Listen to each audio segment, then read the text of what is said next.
আসসালামু আলাইকুম। আজ আমরা কুরুলুস উসমানের 7 এবং 8 নম্বর পর্ব এক্সপ্লেন করব।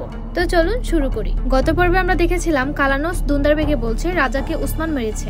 সোফিয়া তখন বলে উসমান যদি নির্দোষ হয় তাহলে সে দরবারে এসে সেটা প্রমাণ করুক। আমাদের উদ্দেশ্য খারাপ হলে আইগুলের সাথে এতক্ষণে আমরা অনেক খারাপ কিছু করে ফেলতে পারতাম। তখনই আইগুলকে সেখানে বেঁধে নিয়ে আসা হয়। সোফিয়া হান্দ্রেজকে বলে ওর বাঁধন খুলে দাও। আইগুলের বাবা তাকে জিজ্ঞেস করে তুমি ঠিক আছো কিনা। আইগুল জানায় আমি ঠিক আছি, আমার কোনো ক্ষতি করার সাহস এই কুকুরগুলোর নেই।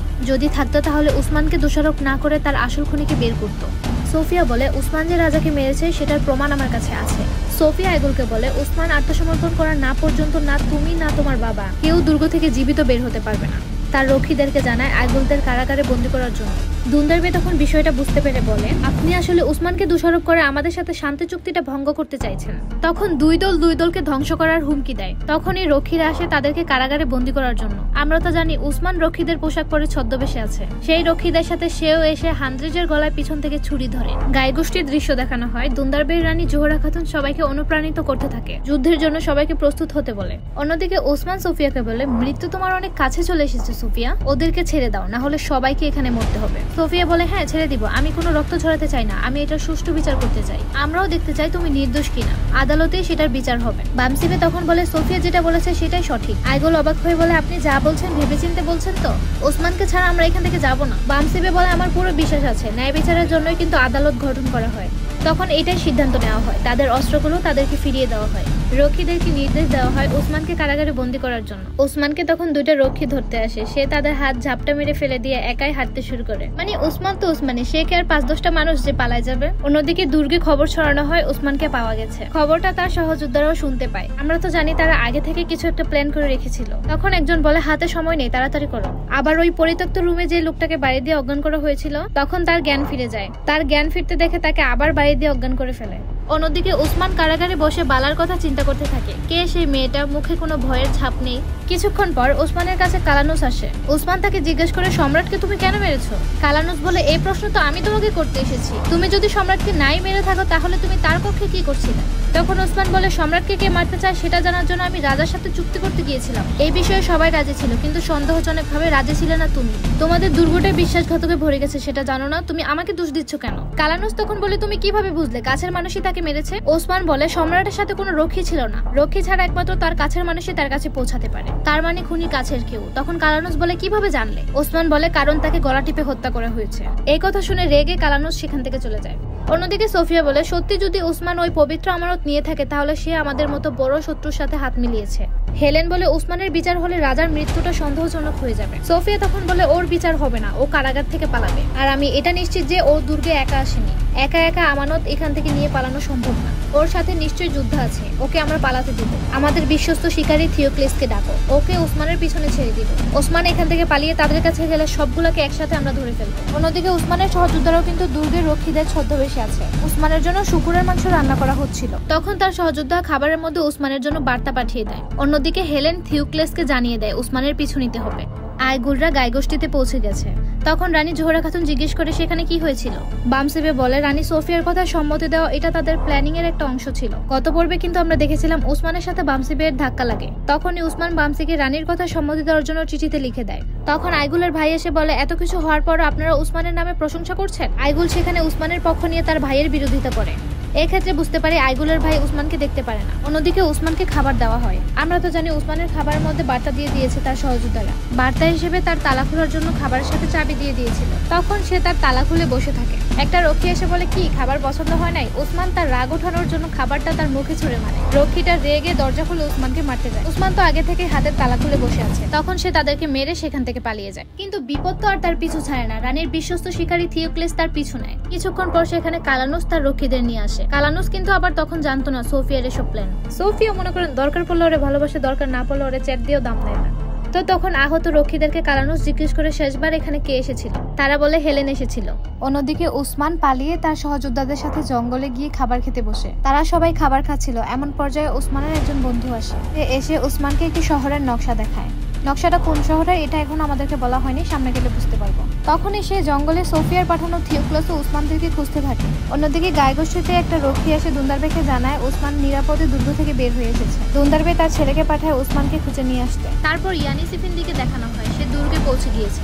অন্যদিকে সোফিয়া তার যে বিশ্বস্ত শিকারীদেরকে পাঠিয়েছিল, উসমানরা তাদেরকে দেখতে পায় এবং আল্লাহু আকবার বলে দূর থেকে তাদেরকে তীর ছুঁড়ে মেরে ফেলে। ওসমানের কাছে এসব বিশ্বস্ত টিশ্বস্ত কিছুই না। মুহূর্তের মধ্যে সবগুলাকে মেরে থিওক্লেসকে কবজা করে ফেলে। তার কাঁধে ছুরির আঘাত করে জিজ্ঞেস করা হয় কে পাঠিয়েছে তাকে।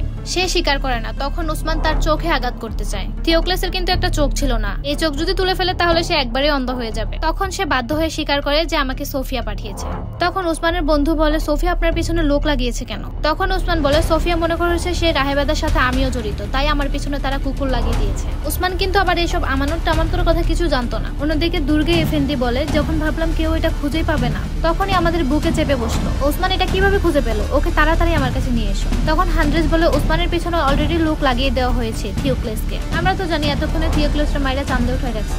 হেলেনা আর সোফিয়া ইফেন্দের কাছে কি জবাব দিবে এসব চিন্তা করতে করতে তার কাছে যায়। তখন কালানুস তাদেরকে যেতে থেকে নিজে নিজেই বলে আমাকে রেখে গোপনে কি পরিকল্পনা করছো সোফিয়া? অন্য দৃশ্যে দেখানো হয় উসমানরা ঘোড়া দিয়ে কোথাও একটা যাচ্ছিল। তখন তাদের সামনে কয়েকজন লোক চলে আসে। উসমান বলে আপনারা কি আমাদের বন্ধু নাকি শত্রু? আমি এটা বুঝতে পারছি না। তখন তারা বলে আমরা হলাম অত্যাচারিতদের শত্রু আর নিপীড়িতদের বন্ধু। আপনি যা খুঁজছেন এতে আপনার কষ্ট করতে হবে না, আমরাই আপনার সামনে তাকে এনে দিলাম। তখনই বালা হাতুনের এন্ট্রি হয় নতুন পোশাকে। উসমান বালা হাতুনকে দেখে বলে এভাবে ছদ্মবেশে আর কতদিন থাকবে? উসমান বলে এবার বলো কে তুমি, নিজেকে এভাবে আড়াল করে কেন রেখেছো? বালা হাতুন বলে জানতে চাইলে আমার সাথে এসো, তবে আমার সাথে তোমাকে একা যেতে হবে। তোমার যোদ্ধাদেরকে বলে দাও আফজাল দরবেশের সাথে তারা এখানেই অপেক্ষা করবে। অন্যদিকে সোফিয়া ডিরেক্ট ইফেন্দির পায়ে পড়ে যায়। তাকে একটি ছুরি দিয়ে বলে ইফেন্দি আমি আপনার আমানত রক্ষা করতে পারিনি, আপনি আমাকে যা শাস্তি দিবেন দেন। ইফেন্দি বলে তারা খুব গোপন চক্র করেছে, আমি তোমাকে এখানে শাস্তি দিতে আসিনি, আমাদের পবিত্র আমানত আবার ফিরিয়ে নিতে এসেছি। তখন কালানোস এসে বলে সোফিয়া আমার আড়ালে কি হচ্ছে এখানে? কালানোসের বিশ্বস্ত রক্ষী হান্দ্রেজ, সে বলে হান্দ্রেজ এখানে আছে অথচ আমি নেই, আমার আড়ালে কি এমন হচ্ছে? সোফিয়া তো গতকালই তাকে বলেছিল তুমি আমার সমস্ত ক্ষমতা প্রয়োগ করতে পারবে। তখন কালানোস রক্ষীদেরকে বলে সোফিয়াকে বন্দী করতে। রক্ষীরা উল্টো বলে সেনাপতি কালানোস তোমার তলোয়ার নামাও। তখন ইফেন্দি সোফিয়া হাসতে থাকে। মানে ঘটনা হলো কি কালানোসের সাথেও কিন্তু সোফিয়া বেইমানি করলো। তারপর দেখতে পাই বালা উসমানকে নিয়ে নতুন বাজারে চলে আসে। বাজারের কর্তা নিজামুদ্দিন তাদেরকে দেখে ফেলে। তারপর আমরা জানতে পারি বালা উসমানকে তার বাবার কাছে নিয়ে যায়। উসমান বলে কার সাথে দেখা করতে এসেছে জানতে পারি? তিনি উসমানকে বলে আমরা ন্যায়ের পথের পথিক বাবা, জন্মের পর থেকে আমার নামের পাশে আলী দেওয়া হয়, মানুষ আমাকে এদেব আলী নামে চেনে। ওসমান তখন বলে এদেব আলী আমার বাবার প্রিয় বন্ধু আপনি, বাবার মুখে আপনার কথা অনেক শুনেছি। তখন ওসমান বালাকে দেখে তাকে জিজ্ঞেস করে ওকে। তিনি বলেন ও আমার মেয়ে বালা খাতুন, ওর সাথে যে মেয়েটিকে দেখেছো তার নাম গঞ্জা, সেও আমার বন্ধুর মেয়ে। গির্জায় যে পাগড়িকে দেখেছো সেও আমাদের বন্ধু। ওসমান তখন বলে আমি আমার ভাইয়ের শত্রুদের ধ্বংস করতে এসেছি। আমি আমার বাবার কাছে শুনেছিলাম আপনি তো অন্য জায়গায় থাকেন, এখানে কেন এসেছেন? তিনি বলেন আমরা ইউসুফি হযরতের পবিত্র আমানত রক্ষা করতে এসেছি, মানে সোফিয়ার ঘর থেকে যেটা তারা নিয়ে আসলো। তিনি বলেন তুমি চাইলে আমাদের সাথে যোগদান করতে পারো। ওসমান বলে আমি আছি আলহামদুলিল্লাহ, কিন্তু একটা শর্ত আছে, আমি সব রহস্যের কথা জানতে চাই। তখন তিনি বলেন তাহলে আমার কথা মন দিয়ে শোনো। অন্যদিকে দেখা যায় আইগুলের ভাই ধারালো একটা অস্ত্র বানাচ্ছে। অন্যদিকে কালানুস সোফিয়াকে বলে সব মিথ্যা ছিল সোফিয়া, তুমি ধ্বংস হও। এটা বলে সে ছুরি বের করে সোফিয়াকে মারতে যায়। তখন উল্টো সবাই তার উপরেই অস্ত্র তাক করে। কালানুস কিন্তু ইয়ানিস ইফেন্দিকে চিনত না, কখনো দেখেনি। তো সে জিজ্ঞেস করে কে আপনি? তিনি বলেন আমরা হলাম একমাত্র শক্তি যারা বাইজেন্টাইনদের বাঁচাতে পারে। বাইজেন্টাইন কি এটা এখন আমাদেরকে জানানো হয় না, সামনে গেলে বুঝতে পারবো। তিনি সেখানে আরো বলেন আমরাই একমাত্র পবিত্র ক্ষমতার অধিকারী। কালানুস তার নাম জিজ্ঞেস করে, সে বলে সন্ন্যাসী ইয়ানিস। সারসের মার্কারের চার্জের আমি এক বিশ্বস্ত সেবক। এখানে যাদেরকে দেখছো সবাই আমার নিয়ন্ত্রণে চলে। আরো দূর দূরান্তে যত রাজ্য আছে, রক্ষী, সম্রাট সবাই আমার নিয়ন্ত্রণে চলে। তারপর কালানুস জিজ্ঞেস করে সোফিয়া তুমি কে? সোফিয়া বলে তুর্কিদের জন্য এক বিষাক্ত ছায়া, যে ইয়ানিস ইফেন্দির ছায়া নিজেকে ধীরে ধীরে যোগ্য করে তুলেছে। মানে আমরা বুঝতে পারি সোফিয়া ইয়ানিস ইফেন্দির নিয়ন্ত্রণে, ইয়ানিস ইফেন্দির হুকুমে সবকিছু চলতেছে। তখন ইয়ানিস ইফেন্দি বলে তোমার মতো সেনাপতিকে আমাদের দরকার, তুমি আমাদের দলে যোগ দাও আর শেষ রক্তবিন্দু অবশিষ্ট থাকা পর্যন্ত তুর্কিদের বিরুদ্ধে যুদ্ধ করার শপথ করো। আর এখানে খুরলুস উসমানের 7 এবং 8 নম্বর এপিসোড শেষ হয়ে যায়। এখন আপনার কি মনে হয় এত কিছু জানার পরেও কালানুস কি এই বিশ্বাসঘাতকদের দলের সাথে যোগ দিবে? অবশ্যই কমেন্টে জানিয়ে দিবেন। আমার ছোট চ্যানেলটাকে সাবস্ক্রাইব করে রাখবেন, পরের পর্ব আমি খুব শীঘ্রই আপলোড করব। সবাই ভালো থাকবেন, সুস্থ থাকবেন, টেক কেয়ার, আল্লাহ হাফেজ।